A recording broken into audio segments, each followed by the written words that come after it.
subtopik 1.2 jujukan atau dalam bahasa Inggeris dipanggil sequences. Dalam video ini, cikgu akan share tip dan cara penyelesaian untuk semua soalan Jom Cuba 1.2. Doa dan harapan cikgu agar kalian akan lebih bijak dan hebat selepas ini. Jom kita mula. Sebelum kita menyelesaikan soalan Jom Cuba, mari kita buat revisi ekspres untuk subtopik 1.2.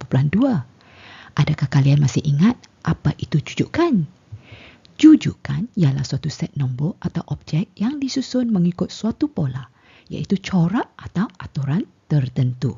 Salah satu jenis jujukan sukatan tingkatan 2 ialah jujukan aritmetik. Ini bermaksud perbezaan antara dua nombor yang berturutan adalah tetap, di mana setiap terma bertambah atau berkurang dengan perbezaan tetap. Maka operasi yang digunakan adalah tambah atau tolak sahaja. Sebagai contoh, senarai nombor 2, 4, 6, 8. Perbezaan tetap adalah 2 kerana 4 tolak 2 sama dengan 6 tolak 4 yang juga sama dengan 8 tolak 6. Maka pola ialah menambah 2 kepada nombor sebelumnya. Jenis jujukan kedua dalam sukatan ialah jujukan geometri. Ini bermaksud nisbah antara dua nombor berturutan adalah tetap. Operasi yang digunakan adalah darab dan bahagi sahaja. Sebagai contoh, senarai nombor 3, 9, 27 dan 81. Nisbah tetap adalah 3 kerana 9 bahagi 3 sama dengan 27 bahagi 9 yang juga sama dengan 81 bahagi 27. Maka pola ialah mendarab nombor sebelumnya dengan 3. Mungkin ada antara kalian yang bertanya, cikgu bagaimana tentukan turutan nombor bukan jujukan? Ini berlaku apabila tiada pola dalam urutan nombor. Contohnya, senarai nombor ini 1, 9, 100, 23 dan sifar. 1 menjadi 9 ditambah dengan 8. 9 menjadi 100 ditambah dengan 91. 100 menjadi 23 ditolak dengan 77. Dan 23 menjadi sifar ditolak dengan 23. Tiada corak yang diperhatikan. Sama ada jujukan aritmetik ataupun jujukan geometri. Jadi, urutan nombor bukan jujukan. Sekarang mari kita cuba soalan Jom Cuba 1.2. Untuk soalan 1A, tipsnya ialah urutan menaik. Jadi, operasi tambah atau darab sahaja. Cuba kita guna 3 tambah 15. Kita dapat 18 kan? Sama juga 18 tambah 15. Kita dapat 33 dan seterusnya. Oleh itu, pola ialah menambah 15 kepada nombor sebelumnya. Maka urutan ini ialah suatu jujukan. Untuk soalan 1B, tipnya sama dengan soalan A, iaitu urutan menaik. Kita tambah 16 kepada 100, kita dapat 116. Kemudian 116 tambah 16, kita dapat 132 dan seterusnya. Oleh itu, pola ialah menambah 16 kepada nombor sebelumnya. Maka urutan ini ialah suatu jujukan. Bagi soalan 1C, urutan nombor semakin kecil. Dari positif menjadi negatif kan? Jadi, operasi tambah, darab ataupun bahagi tak berkemungkinan. Cuma operasi tolak saja. Kita cuba 1.0 tolak 2.7. Kita dapat negatif 1.7 seperti nombor dalam urutan. Kemudian negatif 1.7 tolak 2.7. Kita dapat berapa? Dapat negatif 3.4. Nampaknya ini tidak sama dengan nombor dalam urutan. Nombor ketiga dalam urutan ialah negatif 2.4. Apa sebenarnya yang kita tolak?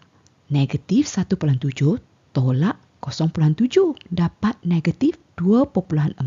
Betul tak? Jadi, dalam urutan nombor ini tiada pola.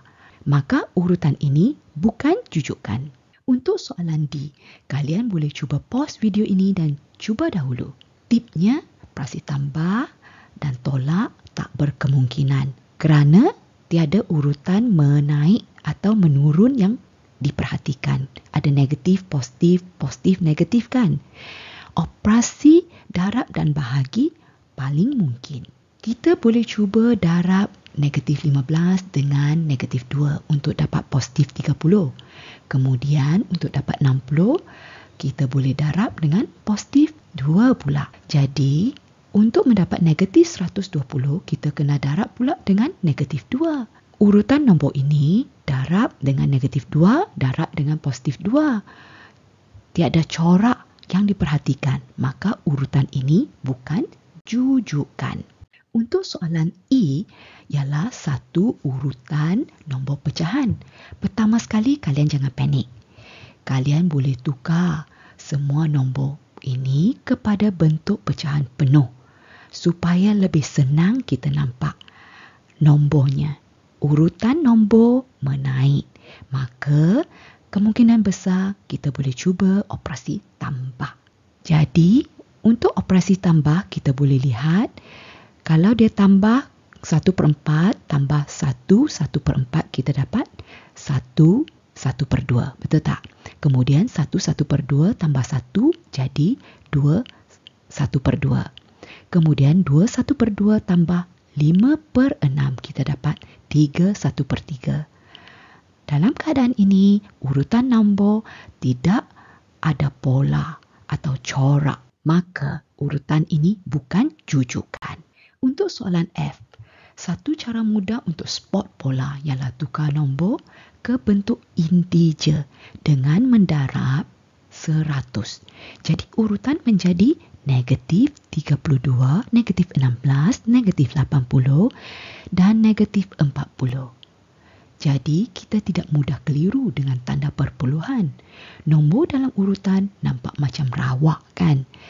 Tak ada corak atau pattern yang menaik ke menurun. Sebenarnya, negatif 32 bahagi 2 dapat negatif 16. Negatif 16 pula mendarab dengan 5 dapat negatif 80. Negatif 80 pula bahagi 2 dapat negatif 40. Tiada pola yang diperhatikan, maka urutan ini bukan jujukan. Siapa yang dapat jawapan yang tepat, sila berikan cikgu satu like ya. Terima kasih. Jika perlukan penjelasan lanjut, tinggalkan pesanan atau komen dan cikgu akan respon secepat mungkin. Semoga perkongsian kali ini bermanfaat. Sila share dengan kawan-kawan yang lain ya untuk belajar bersama-sama.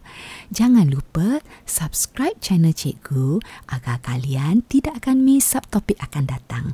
Kita jumpa lagi. Bye-bye.